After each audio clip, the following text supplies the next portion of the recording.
Welcome to my channel, The Haunted Nursery, dear viewers, to a place where the veil between reality and nightmare wears thin. A place where the shadows whisper tales of terror and the unexplainable claws at the edges of your sanity. Tonight, we delve into the chilling depths of human experience, exploring the dark corners where fear resides and the unknown lurks. We've collected 10 real-life horror stories, each more unsettling than the last, each a chilling reminder that some mysteries are better left unsolved. From haunted homesteads to unexplained disappearances, from cursed objects to the chilling whispers of urban legends, we'll journey together into the heart of darkness. Brace yourselves, dear viewers, as we embark on this spine-chilling exploration, for the horrors we are about to uncover will leave you questioning the very fabric of reality. Remember, you can't outrun your nightmares. So, turn down the lights, lock your doors, and prepare to be thoroughly spooked. This is not for the faint of heart, this is real-life horror.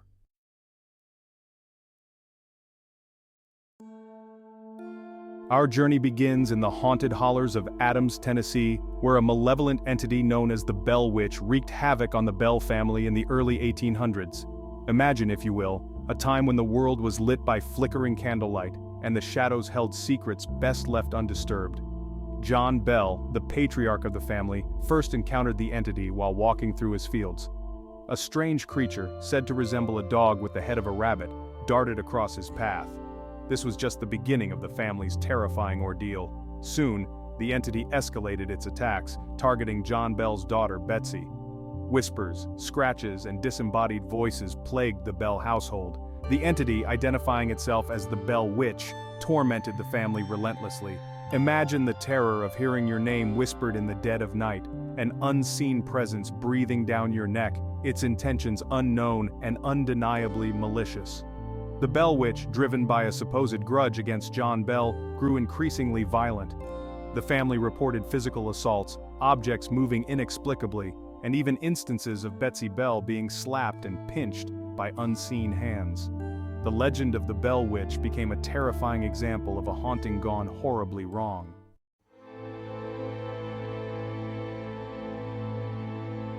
From the rural South, we shift our focus to the wintry landscape of Fayetteville, West Virginia, where a Christmas Eve fire in 1945 led to the baffling disappearance of 5 children.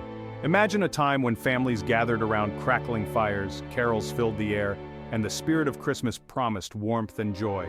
For the Sauter family, that Christmas Eve would become a night etched in tragedy, a chilling reminder that even the most festive occasions can be shattered by unimaginable loss.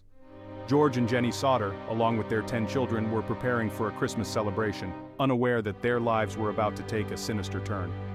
As the night deepened and the younger children drifted off to sleep, a fire erupted in the Sauter home. George and Jenny frantically fought to save their children, managing to rescue 4 of their 5 youngest. But for Maurice, Martha, Louis, Jenny Jr., and Betty, there was no escape. The fire department, delayed by a series of unfortunate events, arrived to find the house reduced to ashes. The Sauter parents clung to the hope that their missing children had somehow escaped the inferno, but as days turned into weeks, a horrifying realization began to dawn on them.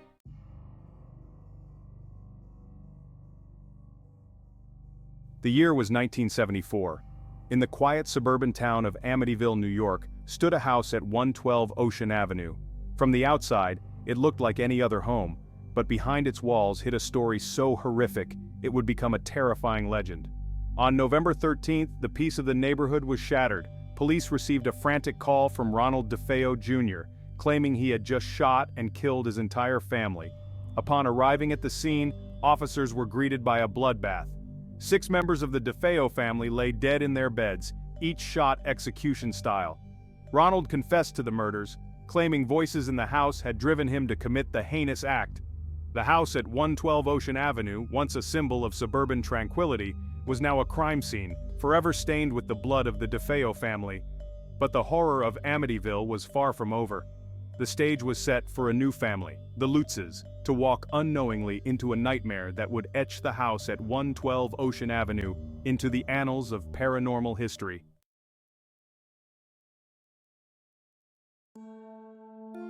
Imagine this, the desolate, snow-covered Ural Mountains of Russia. The year is 1959 and a group of 9 experienced hikers led by Igor Dyatlov embark on a challenging expedition. their goal to reach the peak of Otorten Mountain, a journey that promised both adventure and danger.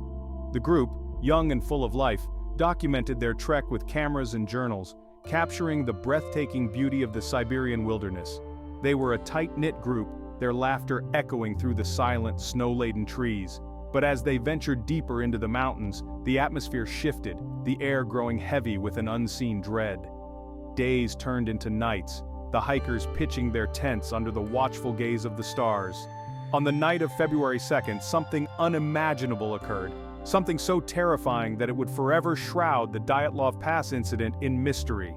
The silence of the mountains was shattered by an unknown force, driving the hikers from their tents in a panicked frenzy. They fled into the freezing night, inadequately dressed for the harsh conditions, their belongings left scattered and forgotten. What could have driven them to such desperate measures?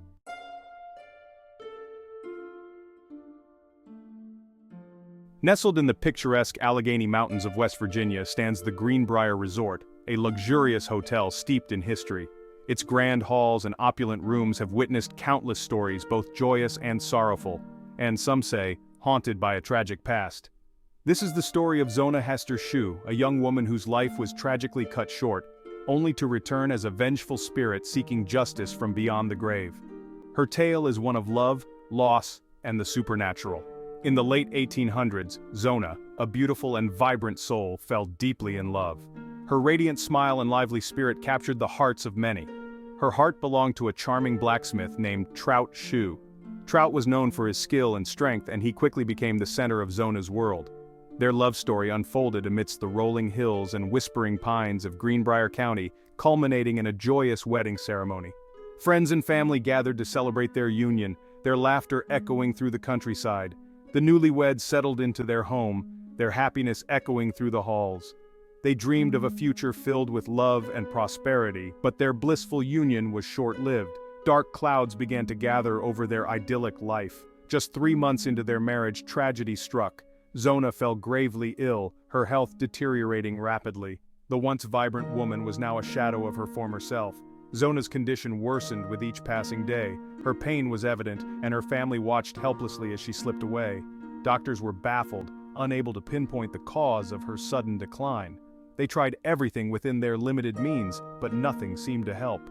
One cold January morning, Zona breathed her last, her lifeless eyes staring vacantly into the abyss. The chill of that morning seemed to seep into the very walls of their home. Trout, consumed by grief, wasted no time in laying his beloved wife to rest. The funeral was a somber affair, with mourners whispering about the suddenness of her death. But Zona's story, it seemed, was far from over. Whispers of her spirit began to circulate, and strange occurrences were reported in the house. Her death, as we shall see, was merely the beginning of a chilling tale that would forever haunt the Greenbrier. The echoes of her life and untimely demise would resonate through the ages, leaving an indelible mark on the history of the place.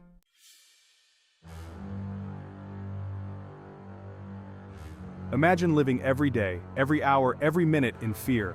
Fear so palpable, so real, it wraps around you like a shroud. That was the reality for Cindy James, a Canadian woman who endured a terrifying ordeal at the hands of an unknown stalker. For years, Cindy was bombarded with threatening phone calls, chilling notes left on her doorstep, and even experienced her home being vandalized.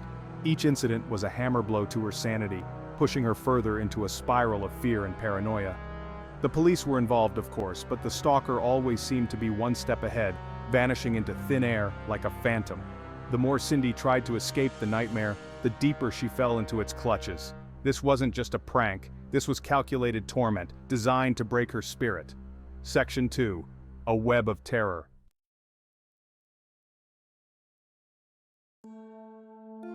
Hidden away in the darkest corners of antique shops and dusty attics, lie objects imbued with a darkness that defies explanation. Objects like the Dybbuk box, a simple wine cabinet, said to be a conduit to a realm of unimaginable evil. The story begins innocently enough with the purchase of an antique at an estate sale. But this was no ordinary antique, this was a vessel, a prison for a malevolent entity known as a Dybbuk, a restless spirit with a thirst for chaos and suffering. The new owner, unaware of the box's sinister history, brought it home, unleashing a torrent of unexplained phenomena. Strange smells, disembodied whispers, and a feeling of dread that permeated the very air. The box, it seemed, had awakened.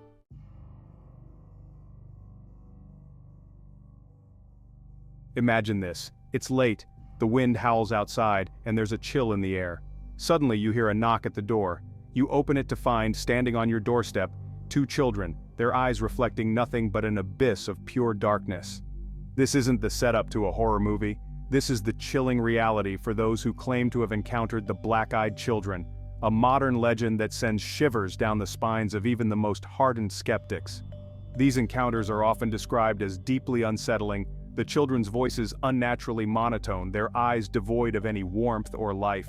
They often ask to be invited inside, claiming they need to use the phone or seek shelter from the storm, but something about their presence, something about those eyes, screams danger. Section 2. A glimpse into the abyss.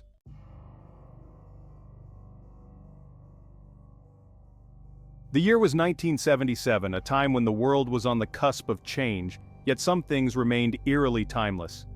Picture a quiet London suburb, the kind where children play hopscotch on the sidewalk and neighbors gossip over garden fences, sharing the latest news and stories of the day.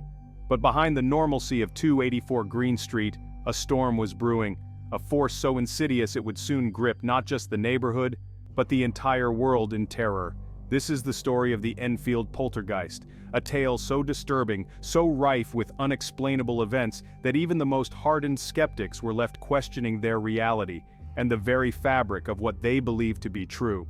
At the center of this chilling saga was the Hodgson family, a single mother named Peggy and her 4 young children, Margaret, Janet, Johnny, and Billy, who were just trying to live their lives in peace.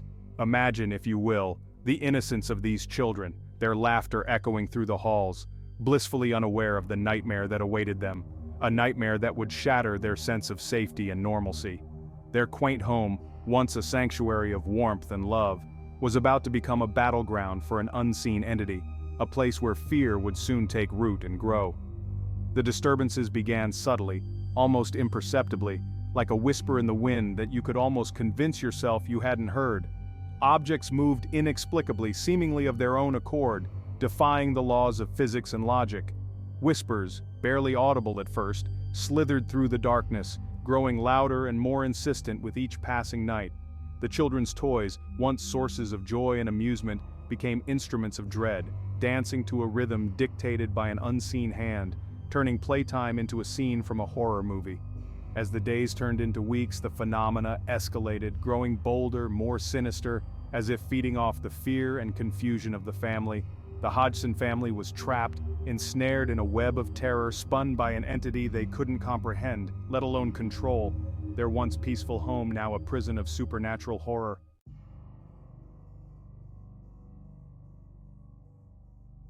The Cecil Hotel in downtown Los Angeles, a place shrouded in mystery and infamy.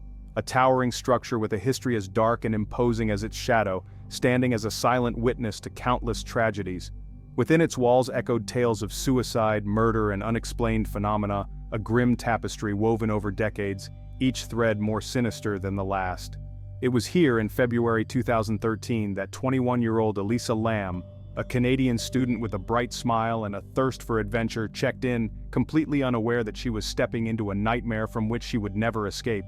Her journey, meant to be filled with discovery and joy, would instead become a tragic story that would haunt the world. Imagine, if you can, the anticipation of a young traveler, eager to explore a new city, to soak in the sights and sounds of a vibrant metropolis, the excitement of new experiences, the thrill of the unknown. Elisa, armed with her camera and a spirit of adventure, embarked on her solo trip, documenting her journey on her blog, sharing her experiences with friends and family back home. Her posts were filled with joy and wonder, a testament to her adventurous spirit. Little did they know her updates would soon take a dark and disturbing turn, her cheerful dispatches replaced by a chilling silence. The vibrant posts that once brought smiles now brought worry and fear. As days turned into weeks, Elisa's family grew increasingly concerned. The silence was deafening, each passing day a reminder of her absence. Her once frequent blog posts ceased, her phone calls went unanswered. The digital trail she left behind grew cold, leaving her loved ones in a state of growing panic. Panic set in, their worst fears confirmed when Elisa was officially reported missing. The vibrant young woman who had set out on an adventure had vanished without a trace. The Los Angeles Police Department launched an investigation, but leads were scarce, clues elusive. Each day that passed without answers only deepened the mystery. The mystery surrounding Elisa's disappearance deepened, a chilling enigma that captivated the world. The Cecil Hotel, already infamous, became the center of a global intrigue, as people everywhere wondered what had happened to Elisa Lam.